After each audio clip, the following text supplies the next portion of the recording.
Hey everyone, I am back with another list of books to read this month of May. If you remember, I did a previous book vlog about my recommended reads for March. I link it over here or over here. There's a little I button. It ended up being a collaboration with Fully Booked, one of my favorite stores ever. It is a bookstore here in the Philippines, and I had the chance to hide my debut album, Arigato Internet, which is over here, and some of the books that I recommended. And if you go to any participating branches of Fully Booked and you purchase any of the books that I listed in my vlog, then you have the chance to win a sticker from me or a postcard from me automatically, even if you don't win the grand prize. But if you find the magical red library card inside one of the books that you purchased, then you will win the grand prize, which contains my album, Arigato Internet. Sorry, it has plastic, so it kind of glares a bit. As well as a tote bag with my face on it, a grand winner's shirt, the Arigato Internet Hunt winner's shirt with a logo on it. It's pretty cool. And private concert passes for 2 only for the winners of the Fully Booked Hunt. We got very overwhelming responses. At first I was super nervous because I didn't know how it would turn out, but from the first 3 hours I already got notifications of 3 different people winning the grand prize out of the 5 available within that phase. So it was pretty crazy.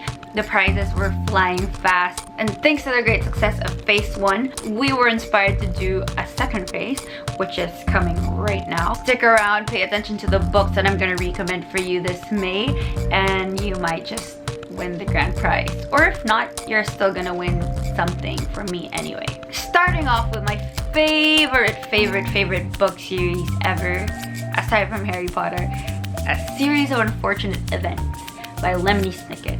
This book is so special to me. I was obsessed with the series when I was in high school. I remember seeing this around in bookstores, but since it looked so thin, it was in like the intermediate readers section, I didn't really gravitate towards it because I thought it was just gonna be a children's book or something like that. But I was in a flight coming from the US to Manila, and A Series of Unfortunate Events, the movie, happened to be playing in the airplane, and I watched the movie and I was hooked. I was obsessed. I was in trance. So when I went home from the US, I think I got 1, 2, 3, 4, 5, 6, 7, 8, 9, so 3 box sets, and I started reading like mad. This story focuses on the Baudelaire orphans.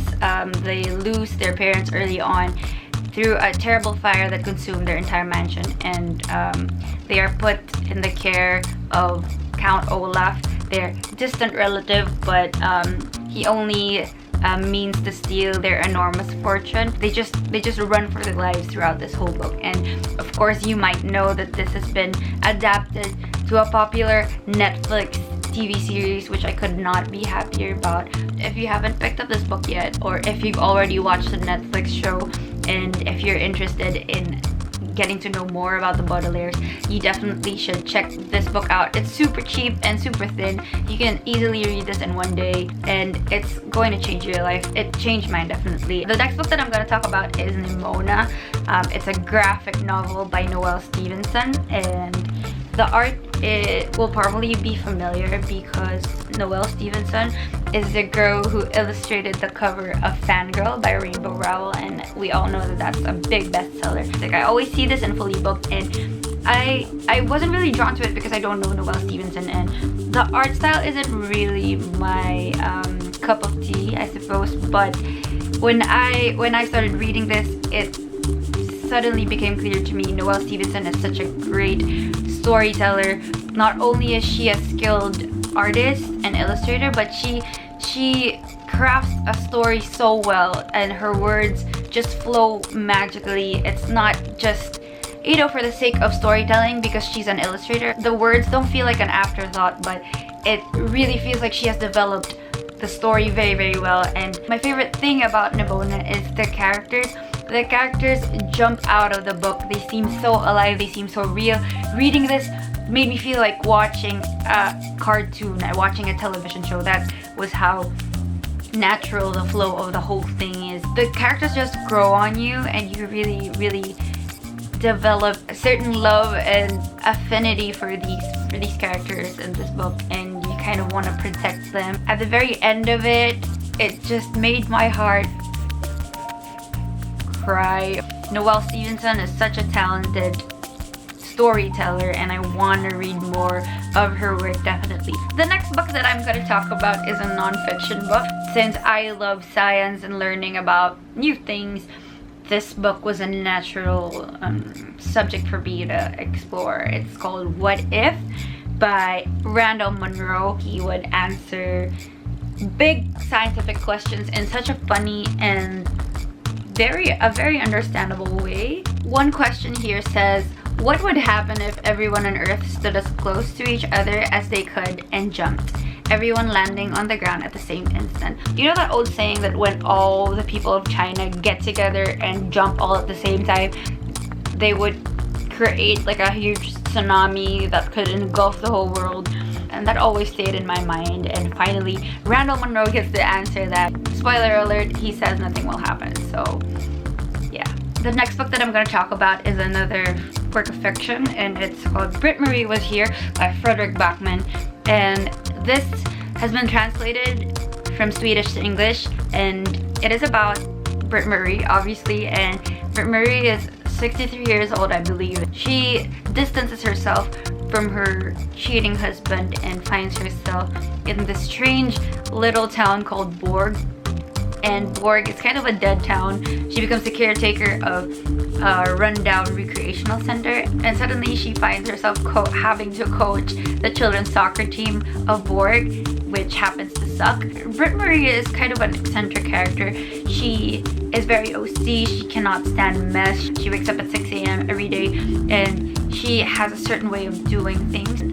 The story is all about how Britt Murray is affected by the different people in the town and how the town affects her in return. And it's just such a heartwarming story, and it also offers a different perspective. I personally don't often read about protagonists that are above 50 years old, and Britt Murray is 63, and you know, you just get to read the thoughts of someone who is already wiser. And I feel like I would like to recommend this more so for people who are really close to their grandparents, and you'd find that you'd appreciate them more. The next book that I have for you is pegged as a young adult book, but I feel like it could also cross over to kind of adult fiction. Anyway, this book is The Impossible Fortress by Jason Rekulak, and this features a group of friends who are teenage boys or 14. You see a cover of the Playboy magazine in their local shop, and since they're underage, they couldn't get it. They go through different schemes to get that Playboy magazine for themselves. One of those schemes involves one of the characters meet Mary Zelinsky, and she happens to be an awesome 14-year-old computer programmer. The main character works with a Commodore 64 and talks about all these software and gaming jargon that I don't know. I read this at a night where our internet connection got disconnected. I just started to read it, and before I knew it, I was done. I was so surprised with how this book turned out. It was not what I expected it to be. There were some points in the plot where I was just like, this is intense. This is not what I expected at all from a young adult book, and I think that's great. It kind of reminds you about the joys of being an adolescent and all the consequences and pains that come with that. If you watched my previous book blog, you probably already know that I love anthologies / short stories. The first book is A Manual for Cleaning Women by Lucia Berlin. First off, I was super attracted by the cover of it. It's beautiful. It is a stunning neon orange. It features 60 plus stories of Lucia Berlin. Oddly enough, she's one of those writers who only got famous after she died. Anyway, Lucia Berlin is interesting. I read up on her biography, and she has 3 husbands and 4 sons.